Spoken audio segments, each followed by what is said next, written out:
Boa noite a todos os participantes dessa live. A Associação Pró Coalizões de Drogas do Brasil tem a honra de hoje promover mais esse tema, que é de interesse público, que é tema de saúde pública, e teremos a participação e a honra dos dois doutores, que vão desenvolver o tema de adolescentes e consumo de bebidas, falarão da sua expertise na área da saúde, na área da ciência e na sua área de atuação e trabalho, que são Dr. Guilherme Messas, Dr. Eustácio Pereira. Vou falar um pouquinho sobre o Dr. Guilherme Messas e dou a ele, logo em seguida, boa noite, doutor. Dr. Guilherme Messas é psiquiatra e docente da Faculdade de Medicina da Santa Casa de São Paulo, é também coordenador do Comitê de Regulação do Álcool. Isso engrandece muito a nossa discussão e nossa conversa aqui hoje à noite. Muito obrigada. Boa noite, doutor. Obrigado por você estar conosco. Muito boa noite, Eliane. Boa noite, meu amigo Eustácio. Eu queria dizer que é um prazer ter sido convidado para tratar desse tema tão importante, mas, sobretudo, porque eu me sinto muito honrado em fazer parte de uma live coordenada e oferecida pela Associação Pró Coalizões, uma instituição, uma organização pela qual eu tenho o maior respeito e sobre a qual a gente vai falar no decorrer da minha exposição também. Muito obrigado. Excelente. E vai ter um prazer estar com todos vocês. Excelente, grata também. Doutor Eustácio, primeiramente, um parceiro, um batalhador, um guerreiro, em prol da prevenção, em prol do tratamento também, através da sua coordenação na cidade de Santos. Mas quem é o doutor Eustácio Alves Filho? Ele é um psicólogo, um psicoterapeuta especializado em prevenção ao tratamento de álcool e outras drogas, e está à frente de muitos trabalhos, e faz parte também do Comitê de Regulação do Álcool, juntamente com o Dr. Guilherme Messas. Isso nos traz uma linha, né, de conversa muito boa para essa noite, e quero cumprimentar, então, você, Eustácio. Boa noite. Obrigada mais uma vez por estar conosco. Boa noite, professora Eliane. Boa noite, meu amigo Dr. Guilherme Messas. Uma honra estar com vocês nessa noite. Parabéns pela iniciativa de trazer à baila um tema de tamanha importância, que nós precisamos mesmo refletir sobre os aspectos que envolvem essas políticas de prevenção, principalmente de prevenção, no que diz respeito a essa droga que é o álcool. É uma honra poder participar com vocês, com todo o trabalho que tem realizado as coalizões comunitárias no mundo e particularmente no Brasil, o privilégio de Santos e a Baixada Santista já ter coalizões desenvolvidas. Isso nos agrada muito, beneficia a nossa sociedade, e a oportunidade também de integrar o Comitê Regulador do Álcool, tão bem coordenado pelo doutor Messas, que tem desenvolvido uma luta incrível para que nós tenhamos regulação na nossa sociedade. Que tenhamos uma live muito interessante e um prazer estar com vocês nessa noite. Dando continuidade, eu gostaria de fazer uma rápida explanação sobre qual é o trabalho da Associação Pró Coalizões Comunitárias do Brasil. A associação trabalha já há 12 anos em nosso país, mas não de forma isolada. Ela está com uma grande e forte parceira, que é uma ONG não governamental, que tem a sede em Washington, que se chama CADCA, que quer dizer Coalizões Comunitárias Antidrogas da América. A CADCA é responsável, desde 2005, por criar coalizões a nível global, internacionalmente. São praticamente 30 países, mais de 300 coalizões. E o Brasil, nosso país, é beneficiado com essa estratégia de prevenção das coalizões comunitárias. A prevenção tem um foco, que é a proteção do adolescente, da criança, para os fatores de riscos existentes na comunidade, aumentar os fatores de proteção na comunidade, e para assim ele ter menor fácil acesso ao uso do álcool e de outras drogas. A ONG americana, já com um forte nome dentro dos Estados Unidos, desde 1992, ela nos ampara. Iniciamos pelo estado de São Paulo, como o doutor Eustáquio falou, na Baixada Santista, com destaque, a primeira cidade foi Santos, hoje temos Peruíbe, a cidade de Itanhaém, Cubatão e São Vicente. É um desafio, é um desafio na área de saúde pública, quando a gente fala de prevenção, requer soluções coordenadas e abrangentes. Esse é o nosso trabalho. Nós temos que trabalhar em diferentes níveis, a nível da família, nível da escola, mas a nível da comunidade.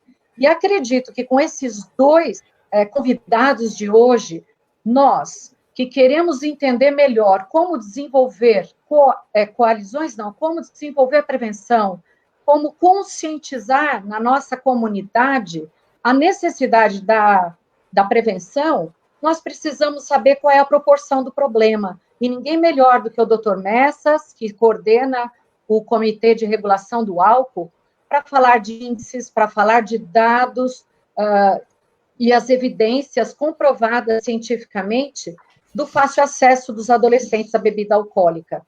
E qual é o nosso trabalho em prevenção e coalizão? É reduzir esse fácil acesso, é reduzir o número de adolescentes e de crianças usando e abusando, ilegalmente das drogas, tanto a lícita, álcool e tabaco, e as ilícitas.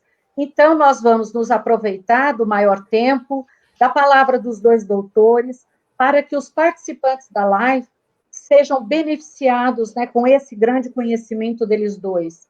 E gostaria de informar a quem nos ouve, quem nos acompanha nessa live, que nós teremos a oportunidade de responder suas dúvidas e suas perguntas posteriormente, após o tempo da fala deles, e também de forma direta. Então, se você tem dúvidas, se você quer interagir, por favor, faça uso do espaço, que nós estaremos atendendo com respostas através do Dr. Guilherme e do Dr. Eustáquio, que são pacientes ótimos para atender toda essa demanda de dúvidas. Gostaria agora de chamar Dr. Guilherme, Dr. Eustáquio, para ficarem com o tempo disponível para discorrer sobre o seu conhecimento dentro do nosso tema, que é cada vez mais precoce, o fácil acesso e termos os adolescentes consumindo bebidas alcoólicas. Esse número ainda não é conhecido por muitas famílias, não é conhecido por muitos governantes. Essa é a experiência das coalizões. Não é conhecido por muitas secretarias de saúde, infelizmente. Então, mais uma vez, grata por termos nós da diretoria da Coalizão Brasil, vocês dois aqui conosco essa noite. Passo a palavra para os dois. Obrigada. Muito bem. Muito obrigado, Eliane, pelas palavras iniciais, que ilustram muito bem esse trabalho nobilíssimo das coalizões, que começam a ser mais e mais conhecidos no território brasileiro, bem menos do que merecem e bem menos do que serão. Estão começando a surgir, começando a aparecer em mais situações, ou mesmo em outros papéis sociais, como aqui no COED, aqui na Prefeitura do Estado de São Paulo. Recebi uma comissão recentemente das coalizões, mostrando um belo trabalho em São Paulo, em Pindamonhangaba, que acho que é o mais maduro nessa altura do campeonato, em Santos, na Baixada Santista também. Um trabalho impressionante, um trabalho de dedicação, um trabalho de entrega, mas um trabalho estratégico fundamental, porque eu penso, é o que a gente vai discutir aqui, mas eu começo dizendo um pouco a minha concepção de política de drogas, de álcool e drogas. Tudo que eu vou dizer aqui só pode ser entendido a partir de uma compreensão geral do significado de uma política de drogas. As ações que a gente deve fazer para uma política de drogas tem que ter uma lógica. Essa lógica tem que ser integrada. Senão a gente só atua com pequenas ações reativas, mais das vezes, inconformado com uma ou outra situação, ou informado por um ou outro dado em separado, e acaba não enxergando tudo. Então, qual é a concepção de todo que eu defendo? Eu defendo, em primeiro lugar, que álcool e drogas têm que ser pensados juntos. Eu defendo que o Brasil erra quando fala de drogas, joga a atenção nas drogas ilícitas, que necessitam atenção, mas que causam impacto para a população como um todo substancialmente menor. Quando eu digo substancialmente menor, eu estou falando a partir de dados. Quero dizer que o impacto que o álcool traz para a população é muitas vezes pior do que o impacto que as drogas ilícitas trazem diretamente para a população. A gente tem de 3 a 10% de dependência de álcool, e a gente tem uma quantidade baixa relativamente ao mundo, por exemplo, de dependência de maconha. Se estima em 3 ou 4%, certas populações até mais, mas menos do que a dependência do álcool. E por que isso acontece? Isso acontece por um motivo muito simples, universal, que ocorre em todos os países, porque ele é legalizado. Então, toda substância que é legal, toda substância que eu posso sair daqui e comprar, eu tenho mais chance de usar do que uma substância que é vetada, que é banida dos comportamentos toleráveis ou comportamentos usuários na sociedade. Então, o álcool é problemático porque o álcool pode ser vendido.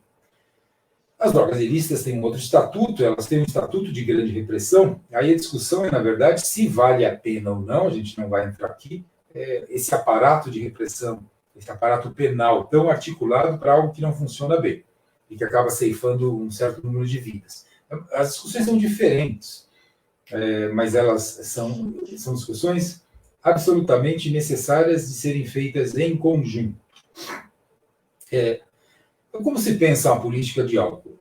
Uma política de álcool, imaginando que todos aqui entendam que o álcool vai continuar a ser uma substância lícita na sociedade, eu defendo essa posição, que não é para banir, para proibir álcool, leis secas no sentido dos 13 anos dos Estados Unidos no século XX. Isso não faz sentido. A sociedade não quer isso. Então, não faz sentido.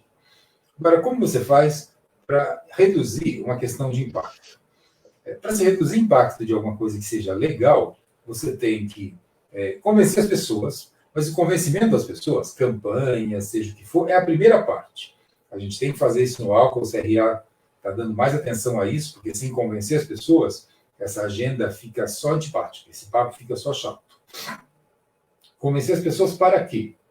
Convencer as pessoas para que se mude legislações em relação ao estímulo do álcool, principalmente propaganda, que no Brasil é vergonhosa a desregulação, mas conhecer as pessoas para se fazer aquilo que em qualquer lugar onde deu certo, civilizado, é o que mais funciona, que são regulações ambientais. Que significa que as cidades têm pontos de controle bastante estritos, bastante delimitados de onde pode usar, comprar e consumir, distribuir álcool. Isso a gente não tem. E para isso, a gente precisa ter não apenas as leis, nem isso a gente tem, mas precisa ter os aparatos sociais para que as leis funcionem. E aí sim, Eliane e Eustácio, eu acho que o papel das coalizões é singular. Assim, as coalizões são uma entidade que pretende atuar nas cidades, nas comunidades. Eu vou me permitir dizer aqui, espero não causar grande problema, mas isso é um grande erro das políticas federais no Brasil atual em álcool e drogas. Grandes recursos em comunidades terapêuticas que atendem, sim, uma parcela da população que tem problemas, mas poucos recursos para a atuação onde mais funciona, que é essa natureza de atuação, por exemplo, das coalizões. Que é gente indo nos lugares, fazendo campanha, acusando, mostrando onde que não pode usar, dizendo, fecha esse lugar aqui, isso não pode ser feito. Uma espécie de fiscais da própria decisão da sociedade. Isso é muito mais importante em termos de saúde do que penalizar as discussões, ou mesmo do que fazer instituições que vão servir as pessoas fora da comunidade. Mas essa crítica que faço ao governo federal, na verdade, é um elogio às coalizões, porque eu acho que as coalizões, do ponto de vista de uma iniciativa da sociedade civil, é o que mais deve merecer atenção. O CRA apoia completamente as coalizões, porque eu acho que elas têm o matiz, têm o perfil de uma organização não governamental, democrática e moderna. É desse jeito que nós vamos resolver o problema e não de outro jeito. E qual é o problema que a gente tem que tratar aqui? A gente trata aqui o problema do uso de álcool por adolescentes. Para se conhecer o uso do álcool no adolescente, a gente tem que pensar também quem são as forças envolvidas no problema regulatório. De um lado, os interessados na saúde, que no Brasil são muito poucos e que não têm força suficiente para sequer alertar a população a respeito do que acontece. De outro lado, os interessados na segurança pública, mortes por acidente automobilístico em torno de 30 por 100 mil no Brasil, que metade é ligada ao álcool, ou seja, é uma grande questão em segurança pública, violência contra minorias, violência contra a mulher, vinculados ao uso desregulado de álcool. Essas são as agendas que se interessariam por uma regulação. E, evidentemente, no que toca a gente aqui, infância e adolescência, porque é prescrito em lei, recentemente, aqui em São Paulo, bastante recentemente, é prescrito em lei, é contra a lei, é passível de sanção penal quem vende, oferece, doa ou bebe junto com menores de idade. É crime, tecnicamente falando. E a gente não consegue respeitar. E não consegue respeitar porque existe uma outra força maior, que é a força legítima numa sociedade aberta, que é a força de quem quer vender bebida. Então, a indústria do álcool tem no Brasil, quando a gente viaja pelo mundo, a gente passa vergonha. Os Estados têm essa experiência também, quando tem que contar para as pessoas qual é o regime regulatório brasileiro, porque não tem.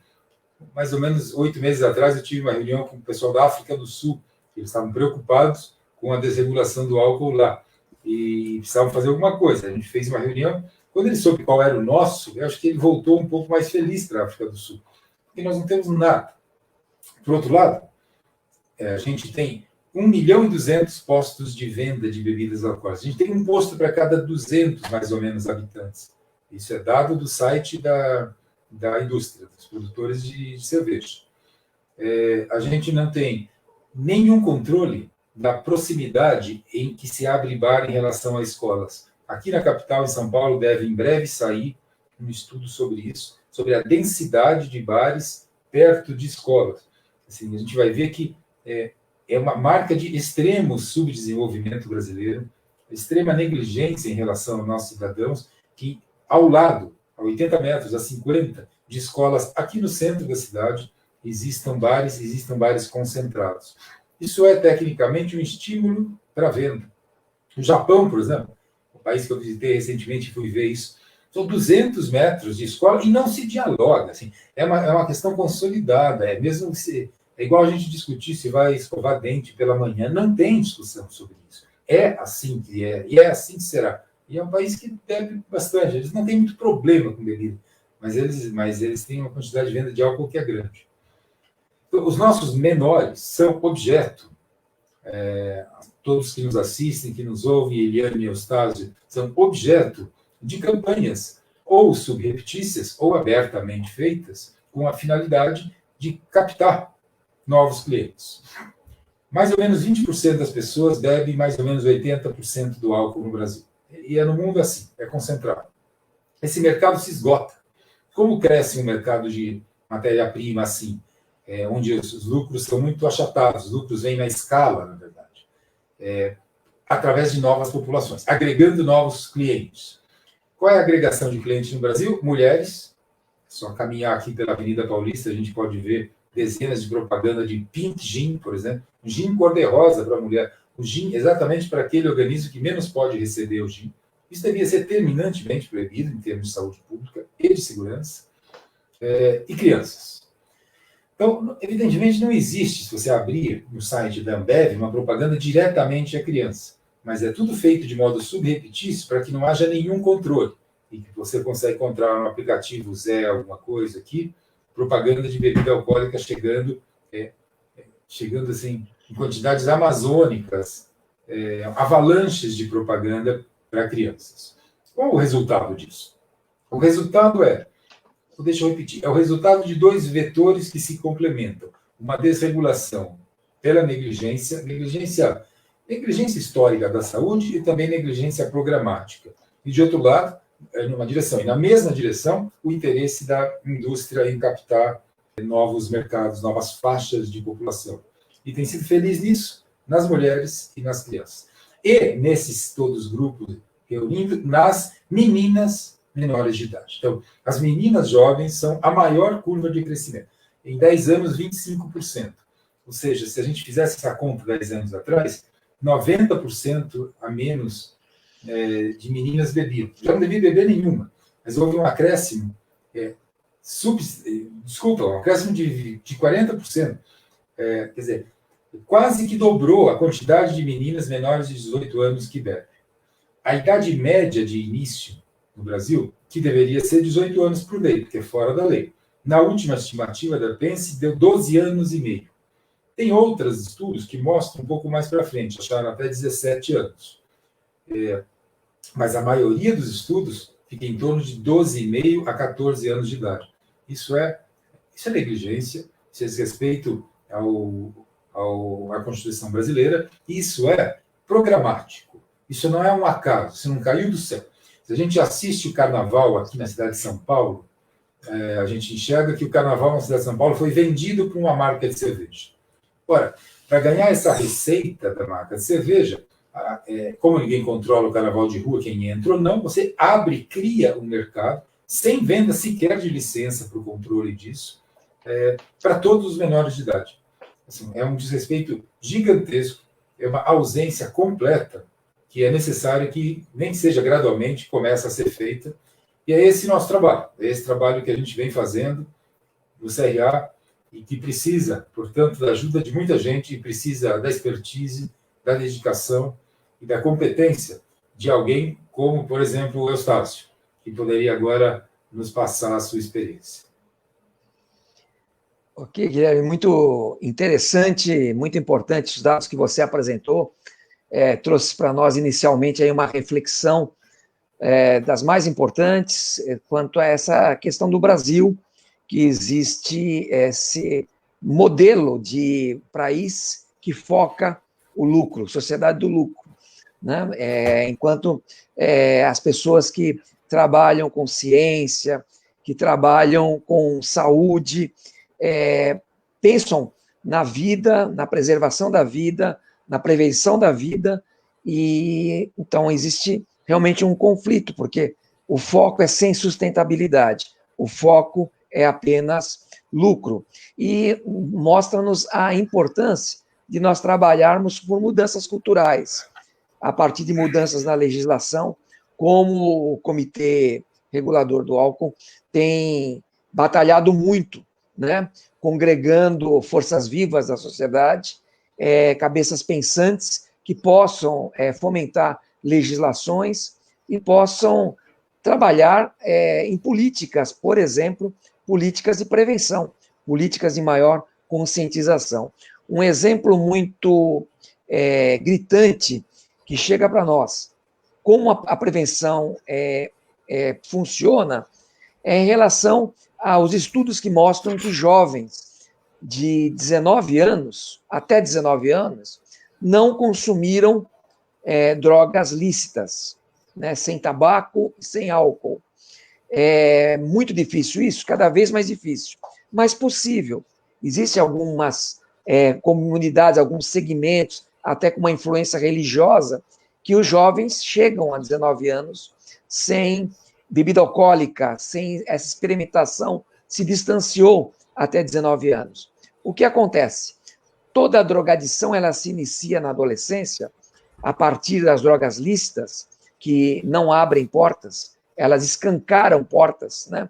Existe o ditado aí, popular do interior, que diz que porteira que passa um boi, passa uma boiada. A nossa porteira tem que ser de proteção à criança, ao jovem, não pode passar nada. Então, jovens que não tiveram uma experimentação até 19 anos, o que nos mostram os estudos?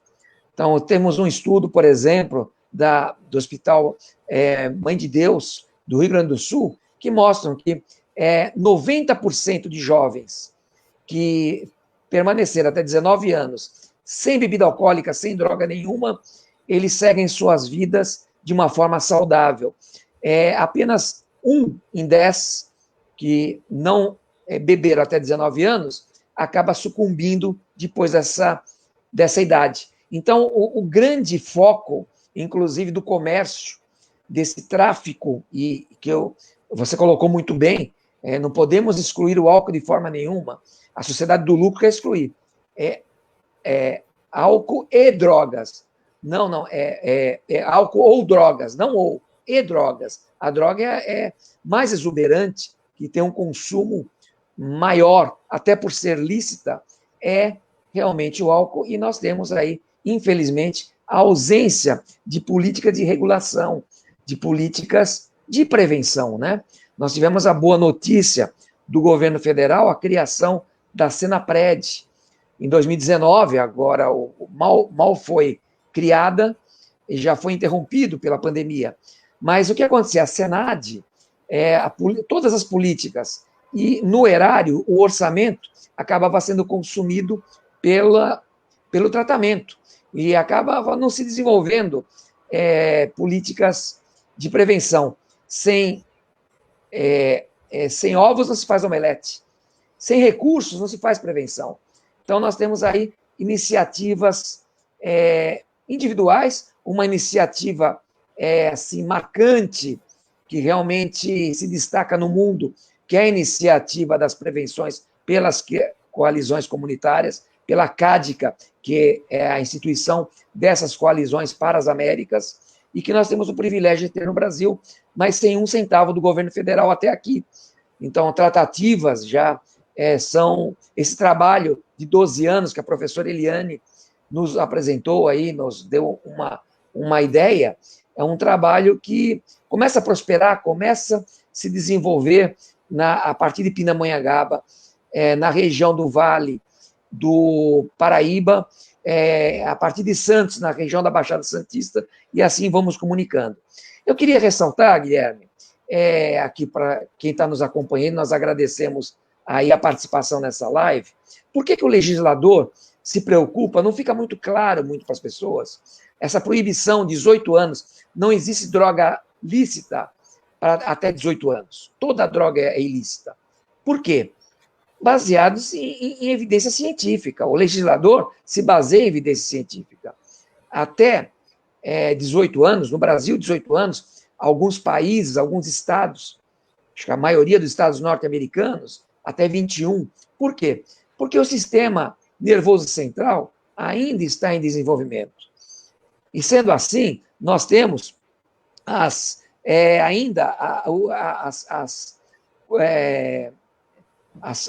cognições, né, que podem ser prejudicadas, as emoções que podem ser prejudicadas.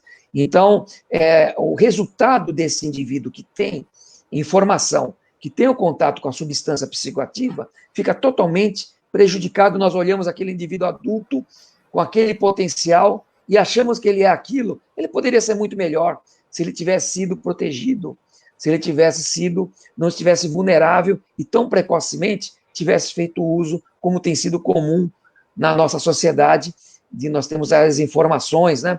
Nós temos, por exemplo, os estudos, tem vários aí, você citou alguns, e nós temos, por exemplo, um do IBGE que mostra que 26,8% dos jovens, ou seja, 3 jovens em 10, de 15 a 19 anos, já fazem uso mais costumeiro de álcool durante um ano.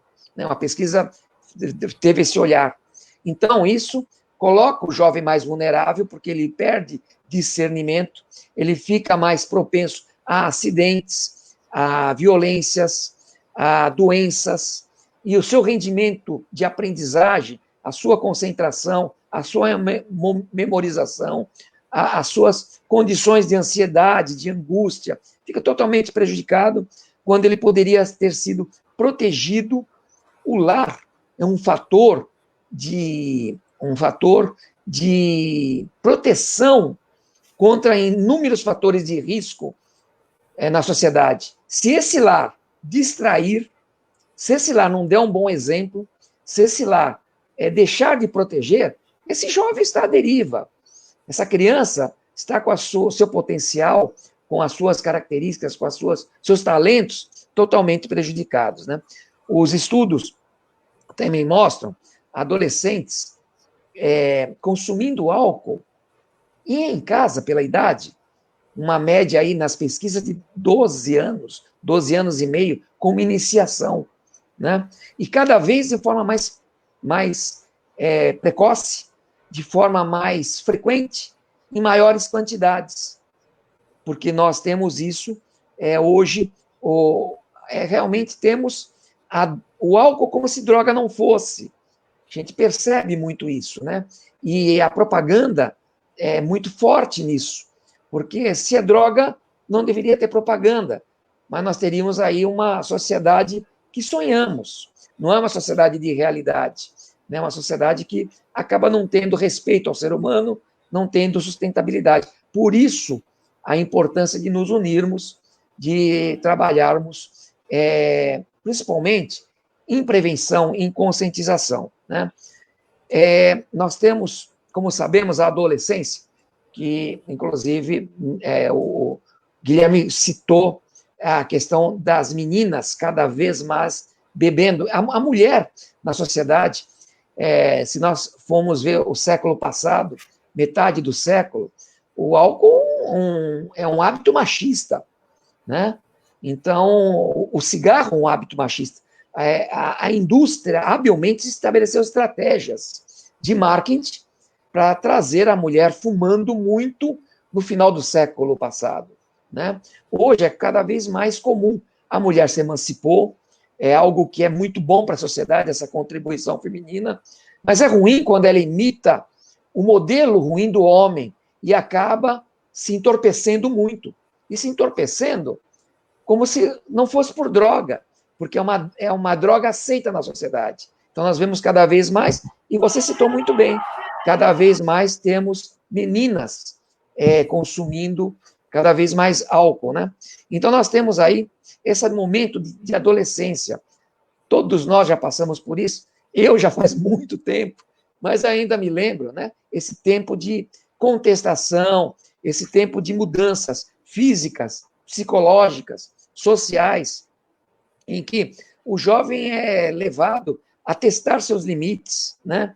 E não raro apresentam comportamentos de agressividade, de rebeldia, dificuldades em seguir regras. Se esses problemas de conduta, se eles forem associados a problemas hereditários, problemas genéticos, né? Problemas de alcoólicos na família, de pais, avós, de irmãos, se tudo isso ainda for somado à necessidade de ser aceito no grupo, de ter baixa autoestima, de não sentir uma segurança afetiva da sua família, isso faz com que ele, no modelo dos adultos, incorra num consumo cada vez mais precoce, né? Então, muito bem o que você colocou. No Brasil, a gente passa vergonha no cenário internacional, né, quando se apresenta o Brasil. O Brasil ainda existe uma regulação do álcool que proteja a população. Essa é a grande luta e o grande foco do comitê regulador que você tão bem coordena, né, dessas cabeças pensantes, em termos de uma sociedade que respeite e proteja mais a população. Somos, aliás, um dos países mais atrasados no mundo inteiro nesse quesito, né? Nossos jovens são vítimas de uma cultura negligente em relação ao álcool.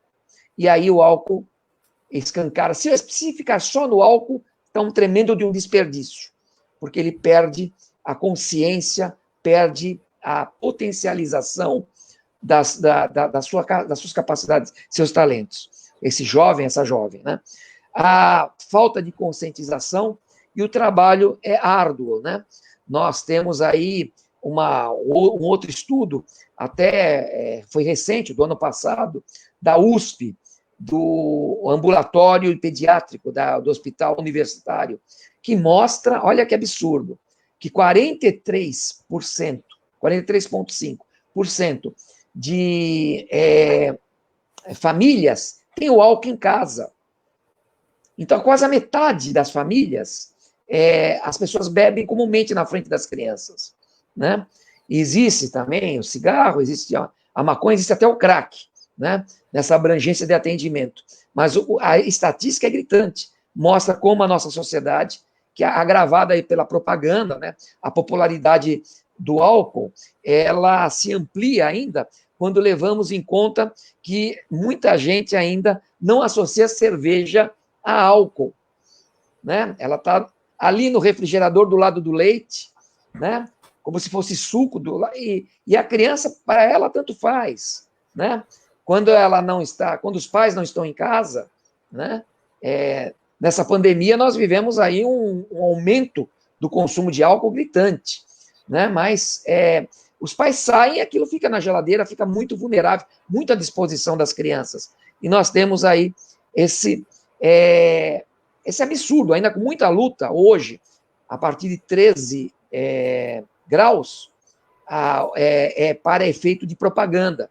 É proibido, é o limite, né? Mas abaixo de 13 graus é como se não fosse álcool, que pode tudo, que é o caso da cerveja, né? Então, nós temos esse grande problema na veiculação da droga álcool, da droga cerveja, sem querer, como você falou, lei seca, não se consumir mais. Ninguém quer tirar a bebida alcoólica da sacristia, da consagração, que é com vinho, nem da confraternização de final de ano ou de casamento. Mas o problema é o dia a dia, é a formação das crianças, é a falta de limite, é a falta de cuidado, né? E diante de tantas preocupações desse cenário trágico, a formação das nossas crianças, eu não estou sendo radical, não. É um cenário trágico. A metade a gente não vê essa situação em outros países, no Canadá, onde existe uma lei, se um adolescente, se um menor de idade for visto com bebida alcoólica, qualquer pessoa tem autorização para tirar da mão dele, amparado pela lei, e despejar, porque aquele jovem tem que ser protegido. E a família sabe disso. Então, as coalizões vêm com essa proposta. E agora, parece que o governo federal começa a se sensibilizar, né? E nós estamos aí no início. A pandemia adiou muita coisa, mas vem nesses últimos 12 anos desenvolvendo prevenção primária, e o que nos encanta em coalizões é que se baseia em evidência científica, em estudos, em pesquisas, né? Santos, que tem aí esse privilégio entre cerca de 3 dezenas, são 26 municípios que contam com o trabalho das coalizões. Santos tem esse privilégio de capitanear essa liderança na Baixada Santista, com outras coalizões que estão se desenvolvendo muito bem, né, na região. Mas nós temos aí ao modelo do que se faz em Pindamonhangaba, que se faz na região do Vale do Paraíba, né? Nós desenvolvemos algumas ações, uma delas que eu gostaria de compartilhar. A Eliane falou em fazer diagnóstico, é importante fazer o diagnóstico. Nós tivemos aí quais são os nossos problemas, esse levantamento desses agentes que são capacitados pela Coalizão Brasil, por CADICA, com recursos do governo norte-americano, que possibilita essas capacitações. Então, esses agentes trabalham arduamente para levantar os problemas e o que nós podemos fazer para termos evidência científica e podermos minimizar isso com ações preventivas eficazes. Então, nós desenvolvemos aí o poder de compra do jovem. O adolescente, tínhamos essa pergunta, até então empírica, o adolescente ele compra com facilidade, o comércio da cidade vende bebida alcoólica, né? O comerciante pede documentos se ele tiver dúvida se aquele jovem tem ou não 18 anos, tem essa conscientização, ou o jovem pede para um adulto, para alguém maior de 18 anos comprar. Então, nós testamos isso com a supervisão da Unifesp, Dr. Ronaldo Laranjeira, Dr. Sérgio do Alibe, que fez aquele estudo no fechamento dos bares de Diadema, das 10 da noite às 6 da manhã, que foi estupendo, de um dos maiores índices de criminalidade. A criminalidade baixou em pleno Grande São Paulo para índices europeus, né? Então, eles supervisionaram o trabalho. Nós selecionamos 30 jovens voluntários numa parceria com uma igreja evangélica. Tivemos aí o apoio da Prefeitura de Santos, de Rotaries, do próprio Comad, Conselho Municipal sobre Drogas, e com a anuência do juiz da Vara da Infância, do Ministério Público, nós simulamos, numa tarde, a cidade toda ser visitada por amostragem, estabelecimentos comerciais, bares, padarias, lojas de conveniência, quiosques, onde existe a possibilidade de venda de bebida alcoólica, e com uma estratégia, com uma logística, os jovens em duplas, eles eram conduzidos às proximidades por veículo, algum supervisor verificava as condições para a proteção daquele jovem e ele tentava comprar. Numa quarta-feira à tarde, num mês de férias, no ano de 2016, pegamos a cidade, todas as regiões, inclusive não só insular, os morros, mas também a região continental, de surpresa. E tivemos a triste realidade de que mais da metade dos comerciantes venderam numa quarta-feira à tarde, com muita facilidade, para jovens com aquelas características de realmente adolescente. E tivemos um índice de 55,5%, e aqueles que não venderam, que cumpriram a lei, foram homenageados pela prefeitura, ganharam um selo de qualidade, um selo de estabelecimento que cumpre com a sua responsabilidade, com a responsabilidade social, com a responsabilidade em relação a crianças e adolescentes. Nós fizemos capacitações para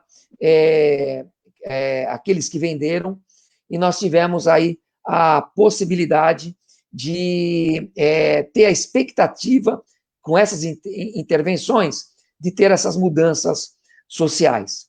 Então, nós temos previsto para 2019, não vai mais, para 2020, não vai mais acontecer devido à pandemia, transferido para 2021, uma outra testagem para ver se nós conseguimos, da mesma forma, aumentar o número de comerciantes que não vendem mais. Então, essas mudanças sociais que nós visamos, por exemplo, com as ações da coalizão. Eu gostaria de voltar o tempo, né, para o doutor Messas, e a Eliane está também participante na tela, e para que nós pudéssemos, talvez, aí, ter alguns comentários a respeito, ou então respondemos algumas questões, né, Eliane? Isso. Doutor Messas. Temos sim. Primeiro, a abordagem com a expertise de vocês dois foi excelente. Mais uma vez, doutor Eustácio, a sua participação é imprescindível. O que eu posso dizer a vocês dois, que vocês receberam muitos elogios, o tema foi elogiado. Gostaria de falar que da Baixada Santista tivemos a participação de um jovem adolescente de 12 anos de idade. Ele faz parte do comitê da coalizão de Itanhaém. Doutor Messas, essa coalizão já tem um aniversário quase de 3 anos. Então, através do exemplo de Santos, né, Eustácio? Sim. Fica mais concreto observar essa capacidade dos líderes comunitários. Queria também falar para vocês que nós tivemos muitas observações dentro do chat sobre as famílias.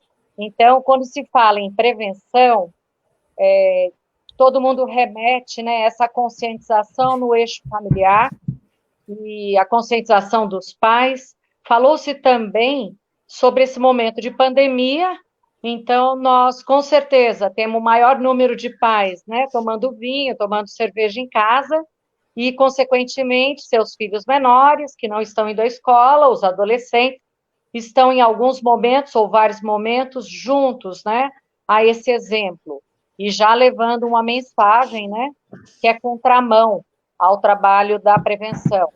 Isso foi bastante falado. Teve uma participante também que chegou a falar sobre essa conscientização, o doutor Messas insistiu muito, que quando se fala de prevenção, nós temos que alinhar os dois, né? Álcool e drogas. Álcool e drogas o tempo todo. Falou, inclusive, dos números e dos índices que são maiores para a bebida alcoólica. Então, teve uma participante que mencionou até o próprio Casagrande, que recentemente afirmou que ele só conscientizou da questão da doença dele, da dependência química, quando a ficha caiu sobre o consumo do álcool, não é? O álcool como gatilho, posso chamar assim, como pessoa que não sou doutora, o álcool como... É um gatilho que dispara, né? E, consequentemente, para o dependente, ele recai.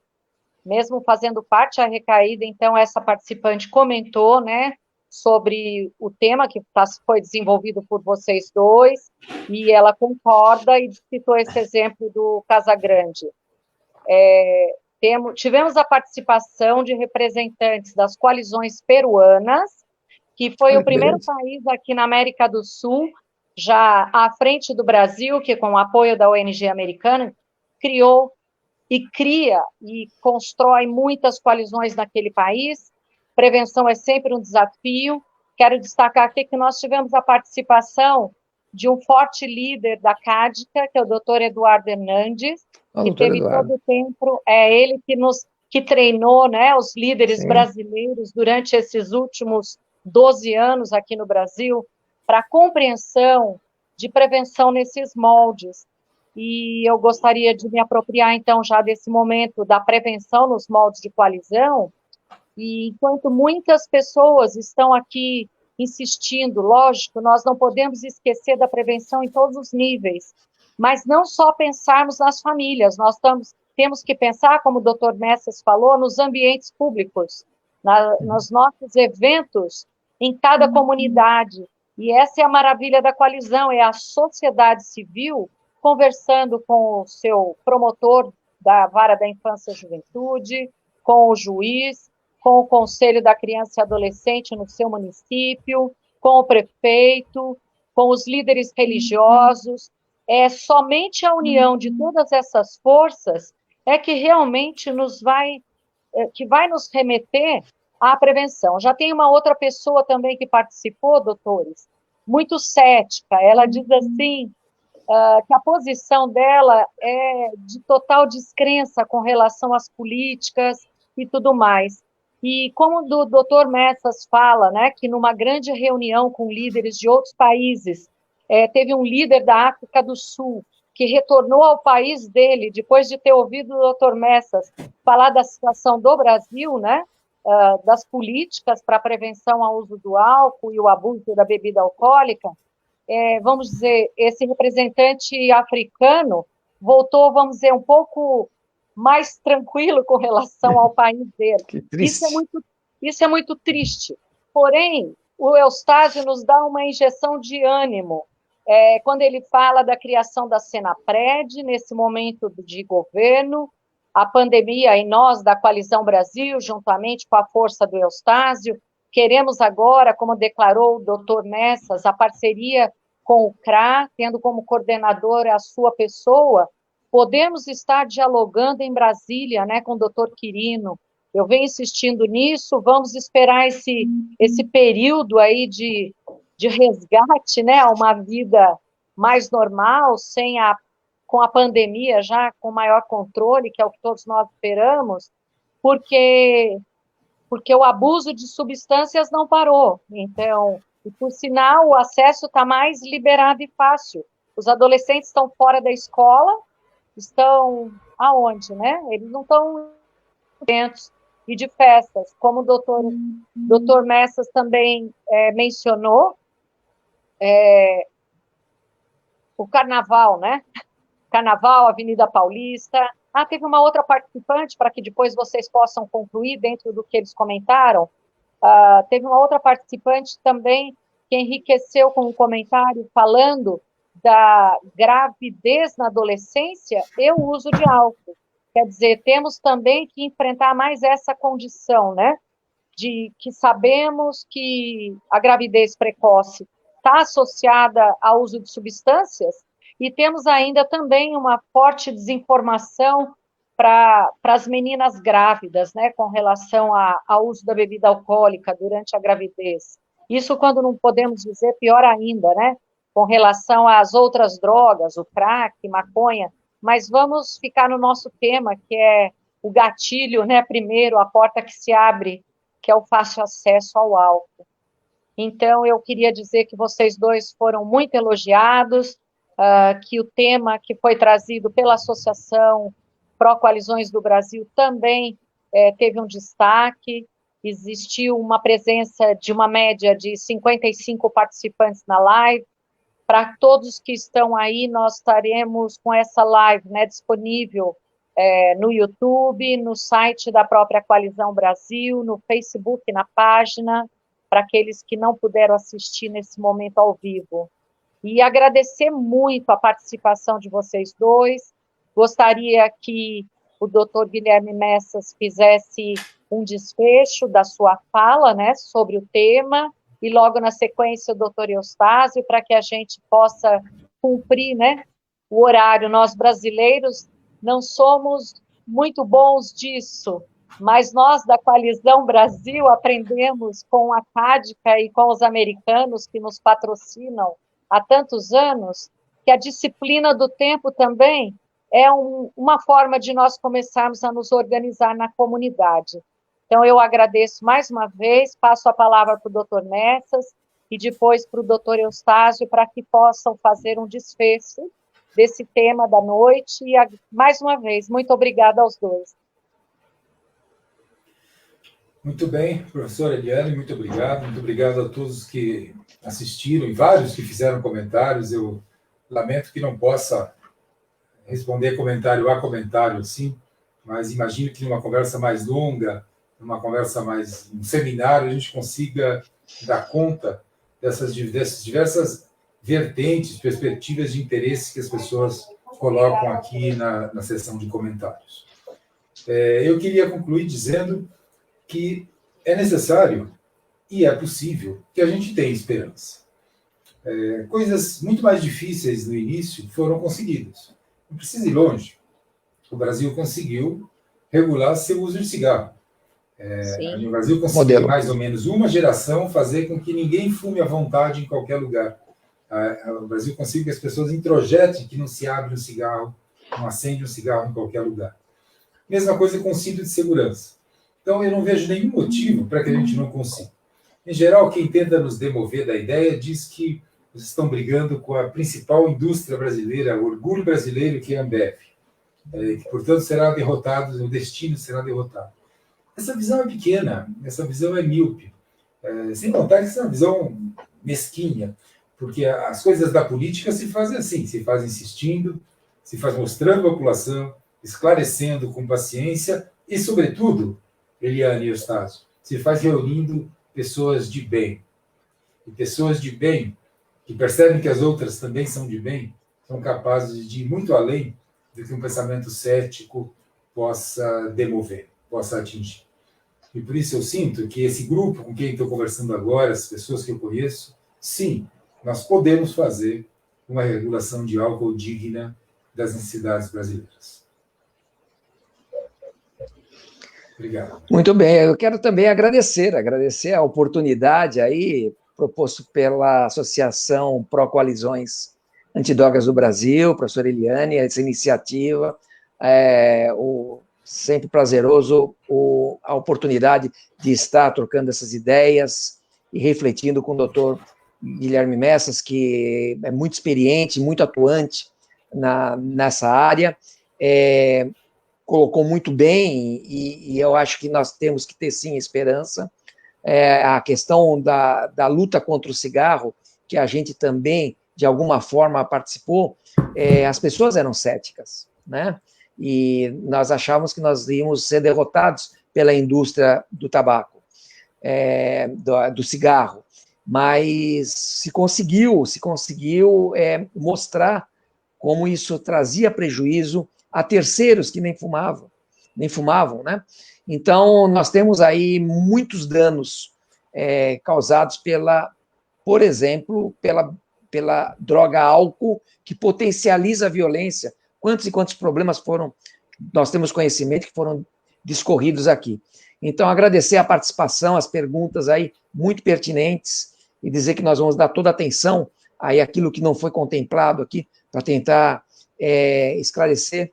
Eu, comumente, como desfecho, eu acredito muito em prevenção, em mudanças culturais, em mudanças comportamentais, a partir da família, que é a base da sociedade, que prepara pessoas para o mundo, para a vida, e assim também através dos poderes públicos, através de legislação, através dessas políticas públicas. E às vezes me perguntam quando eu acho que deva começar a prevenção numa família. E eu acho que quando a criança está ainda no útero, eu devo questionar as minhas atitudes, porque o exemplo arrasta. Eu tenho que ser uma pessoa melhor para comunicar melhor e formar melhor essa pessoa que depende de mim. Então, as atitudes falam tão alto que eu já não consigo nem ouvir o que você me diz. As palavras são complementares. Se eu tenho um estudo que mostra que jovens de 13 a 15 anos, 1/3, 1 em 3, está consumindo álcool, onde está meu filho? Nesse 1/3 e eu estou distraído, ou está nesses 2/3? Então, nós temos que questionar cada um do seu lar, na sua casa, e o poder público, as lideranças, têm que trabalhar muito com isso, esse trabalho da coalizão, de trazer essa conscientização, que nós não queremos mal às pessoas que nós amamos. E se nós estamos permitindo isso, facilitando prejuízos às pessoas que nós amamos, é porque nós não temos conhecimento. Não pode ser por má fé.